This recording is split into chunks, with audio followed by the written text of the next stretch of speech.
I had a client that did the MRT test for food sensitivities back in October.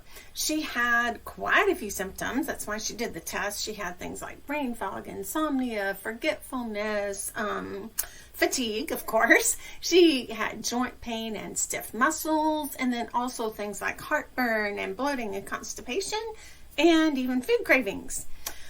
When we went over her MRT results, she was most surprised at that she was very reactive, highly reactive to soybean and lemon.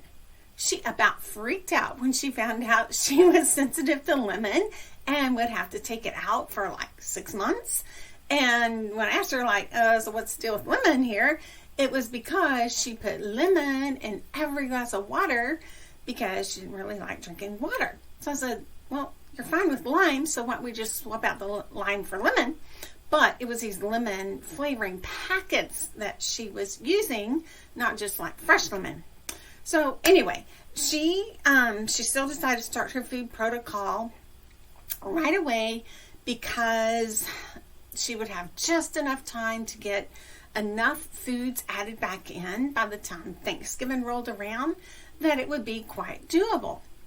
Well, that ended up not happening, and she didn't start her food protocol until December 1st. So I had her fill out another symptom survey.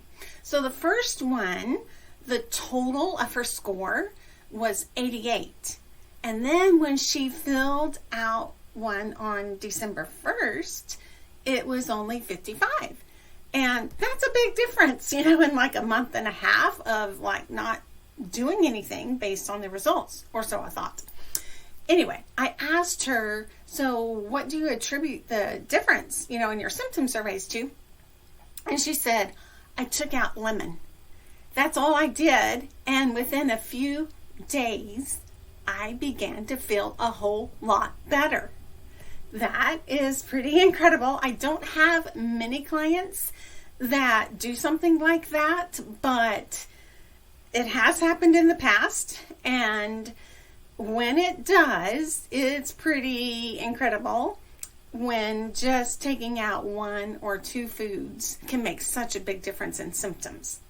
And so that's why this time of year, we're right before Christmas, I often recommend that people go ahead and do the MRT test, and then if I see any foods on their test results that are highly reactive and also are easily avoided, like lemon or even green beans. I mean, how easily could you avoid green beans? That's pretty easy. Then I'll just have them avoid those 1 or 2 foods during the holidays, maybe make their holidays so much happier because some symptoms went away. And then when everybody's in the let's get a fresh start mindset, of January, then they can start their food protocol in earnest and get, the real results.